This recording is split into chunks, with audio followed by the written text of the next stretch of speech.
Well, howdy there, fellas. It is day 80 of 365. Day 80. 80, boys, lads, and legends. Everybody in between, the people watching this video, you with your own eyes and ears.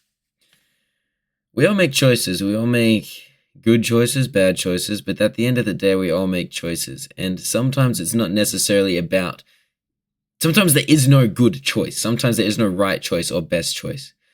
There's a position in chess. I'm just going to remember the exact name.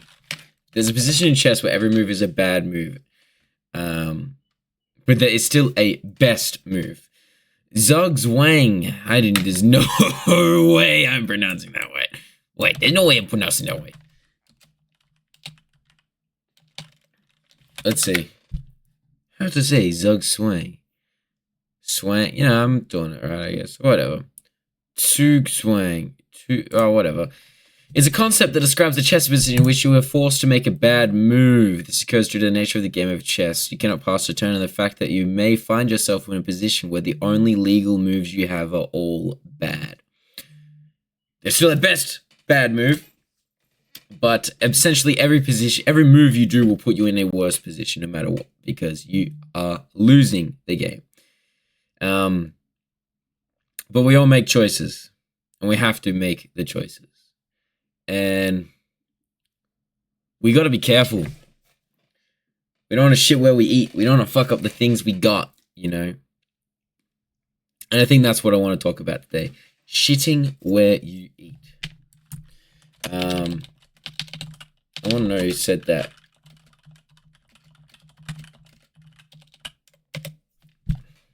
The idiom "don't shit where you eat" means one should not cause trouble in a place, group, or situation in which one regularly finds oneself.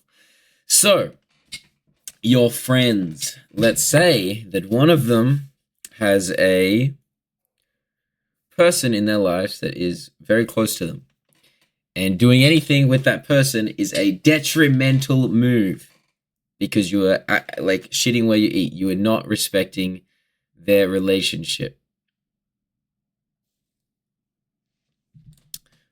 Well, r/unpopular opinion. Don't shit where you eat is easily the worst dating advice ever. This advice is terrible because it ignores reality. You are supposed to shit where you eat. That is how a great number of couples meet. Lots of couples meet at work, hobbies, places, gyms, etc. By not shitting where you eat, you eliminate not only most of your dating pool, but your best chance of finding a partner. It's either shitting where you eat or using dating apps and approaching random people with which both yield a lower success rate. Things can sound awkward, but they do. That's life.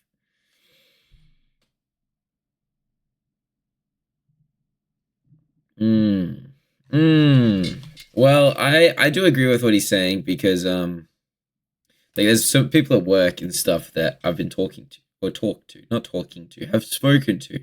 Well, actually, I haven't spoken in a while because sort of backed up a little bit because I didn't know.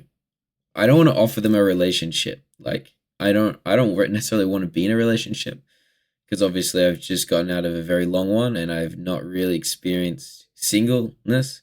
And that's not me saying that I want to go around and have sex with a lot of people and just fuck around, right? However, I don't want to have to focus on someone else and worry and care for them. I want to just focus on me. And that's perfectly valid, you know? Now, at the same time, talking about yesterday's video, I am under no obligation to continue feeling that way. If someone comes along, I can, you know, give myself permission to explore that. I don't need to cull it because of, you know, that sort of phrase, I guess. I don't know. Anyway, I gotta close this. I'm getting distracted.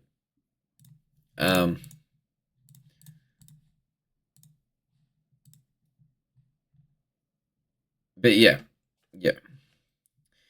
You know, okay, essentially I'm just talking about you don't want to jeopardize something that's important to you or means something to you, because when you do, you're gonna get fucked, bro. You're gonna get fucked.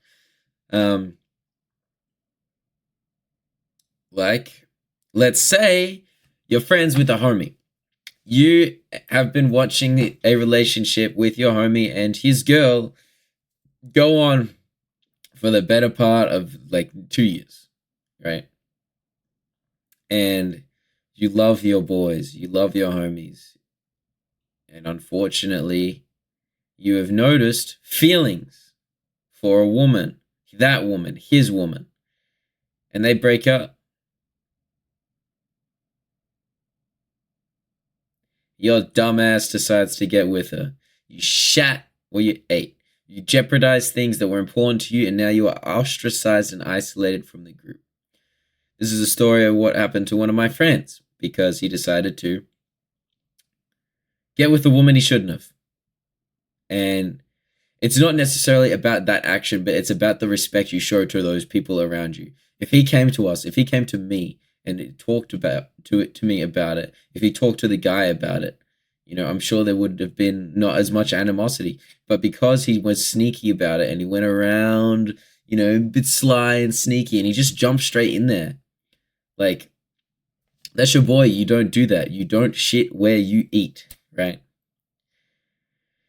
And I'm scared, fellas. I'm scared because I'm fucking it. I'm fucking it up, and I'm scared because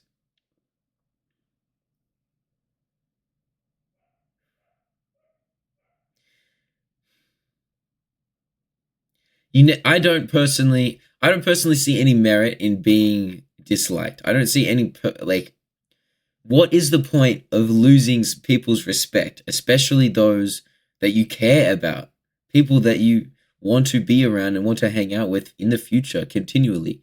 I'm not talking about acquaintances. I'm not talking about people you know. I'm talking about your fucking homies, those boys, those girls, whoever it is that you actually properly really fucking care for and about.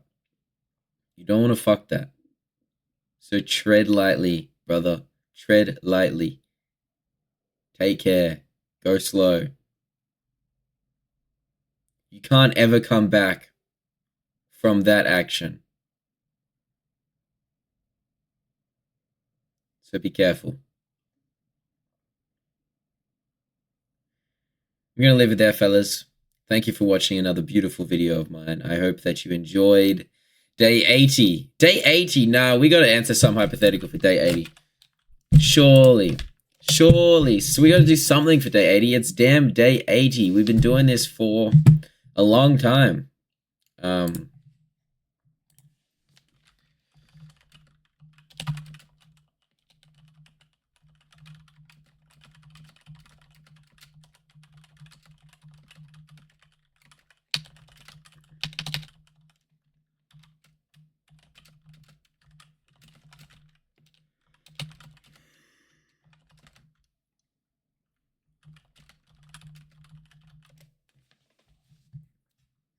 All right, sorry. Got it. Fun, whimsical, but still deep. Here are a few that balance lightheartedness with meaning. We got 5 here. We'll go all 5. JK, ChatGPT's kind of funny. Want me to flesh any of these out or keep them coming? With a sunglasses emoji. The talking animal dilemma. If you could have one animal companion that could talk and understand you perfectly, would you choose an animal that reflects your personality or one that challenges it? It's a great. Ooh. I'd want something like a turtle that can live for a very long time. Because firstly, I feel like wasting that opportunity on, like, let's say I chose like a hamster or those little gerbil things or something that dies in like a year.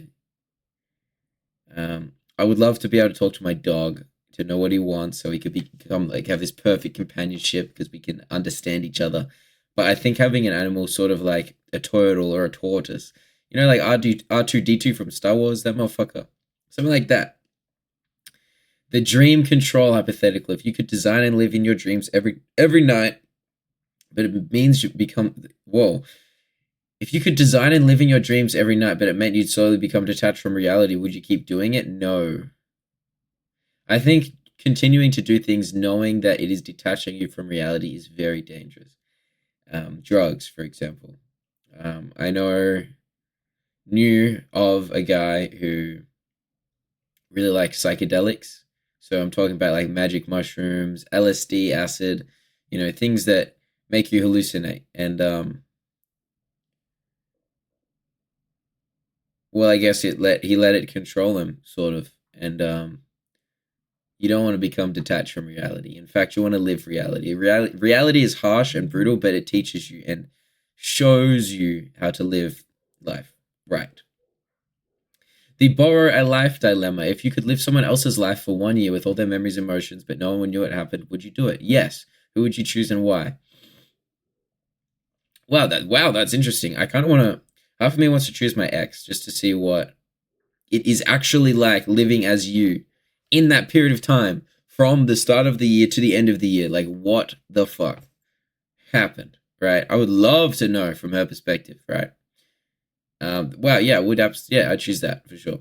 But I'd also like to choose my friend, the one that went away for like 6 months, just detached himself from everything.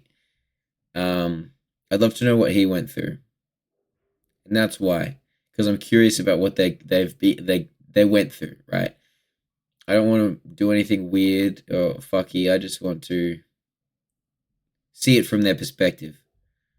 The invisible for a day hypothetical. If you're invisible for 24 hours but could only interact with one person without them knowing it was you, who would you visit and why? Yo, that's freaky as fuck. See, I would visit a bank teller at their job and steal all of the money. Eh? I'm not.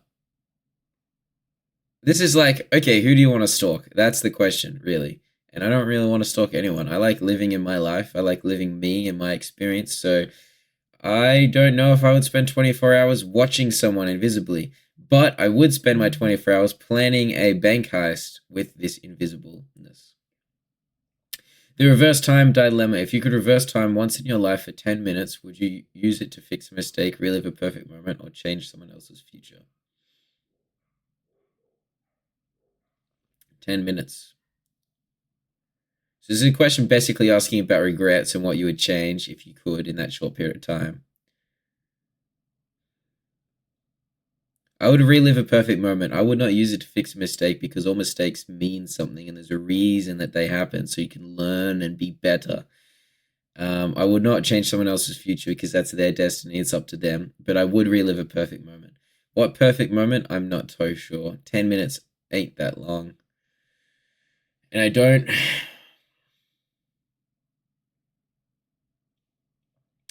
10 minutes.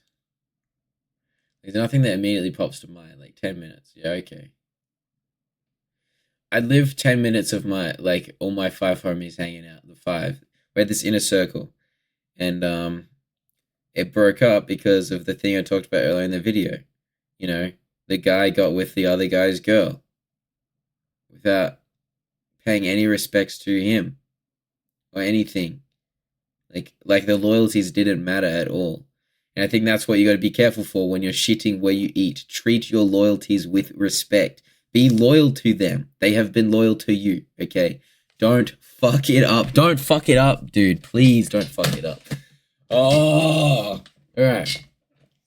Yeah, I'd live 10 moments of just us hanging out, just having fun, just laughing, giggling, just fucking enjoying ourselves as kids and just being in joy, right? You when you're in those moments, you don't realize that they will end. Like, I, for one, thought we would always be that close because of that connection we had. And I never thought that that would be able to happen, but life throws you curveballs, so be ready. Anyway, that's day 80. I'm going to end it there, fellas, before we get to 15 minutes. Thank you for watching. Seriously, thank you for watching. It is currently the 21st of the 3rd, 2025. Day 81 tomorrow. What should I talk about? I don't know. 81. I don't know. Thanks, fellas. I'll see you guys tomorrow.